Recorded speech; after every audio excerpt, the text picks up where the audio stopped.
رسول اللہ صلی اللہ تعالی علیہ وآلہ وسلم کی بارگاہ اقدس میں ایک یہودی کا بچہ خدمت کیا کرتا تھا۔ اچانک وہ بیمار ہو گیا۔ محبوب کریم علیہ السلام صحابہ کرام علیہم الرضوان کو ساتھ لے کے اس کی عیادت کے لیے تشریف لے گئے۔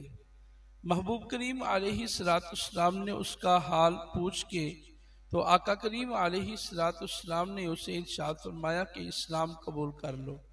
تو وہ بچہ اپنے والد کی طرف دیکھنے لگا تو باپ تھوڑی دیر خاموش رہا اور اس کے بعد اس نے کہا کہ تم رسول اللہ صلی اللہ علیہ وسلم کی بات کو مان لو۔ تو اس بچے نے کلمہ شہادت پڑھا اور دائرہ اسلام میں داخل ہو گیا۔ محبوب کریم صلی اللہ تعالی علیہ وآلہ وسلم یہ کلمات کہتے ہوئے تشریف لے آئے کہ اللہ کا شکر ہے کہ میری وجہ سے وہ جہنم میں جانے سے بچ گیا۔ تو یقیناً یہ میرے محبوب کریم صلی اللہ علیہ وسلم کی سیرت مطہرہ کا بڑا ہی زبردست پہلو ہے کہ محبوب کریم علیہ السلام نہ صرف مریض کی عیادت کے لیے تشریف لے جاتے بلکہ وہاں پہ جا کے بلائی کی دعوت بھی پیش کرتے۔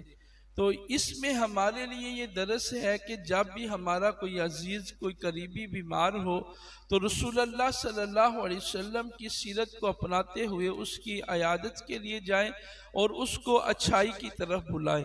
ایک مسلمان کی عیادت کرتے ہوئے ہم اس کو نماز کی طرف بلا سکتے ہیں، قرآن کی طرف بلا سکتے ہیں، محبوب کریم علیہ السلام کی سیرت مطہرہ کی طرف بلا سکتے ہیں۔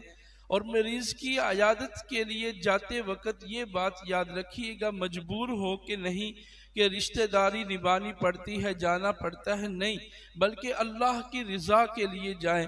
محبوب کریم علیہ السلام کا فرمان ہے کہ جو شخص مریض کی عیادت کے لیے جاتا ہے اگر وہ صبح کے وقت جائے تو شام تک اللہ کے فرشتے اس کے لیے استغفار کرتے رہتے ہیں، اور اگر وہ شام کے وقت جائے تو صبح تک اللہ کے فرشتے اس کے لیے استغفار کرتے رہتے ہیں۔ تو اگر مریض کی عیادت کو اللہ کی رضا کی خاطر جو ہے وہ مریض کی عیادت کے لیے جایا جائے تو یہ چیز بننے کے لیے فرشتوں کی دعا کا سبب بھی بنے گی اور نجات کا سبب بھی بنے گی۔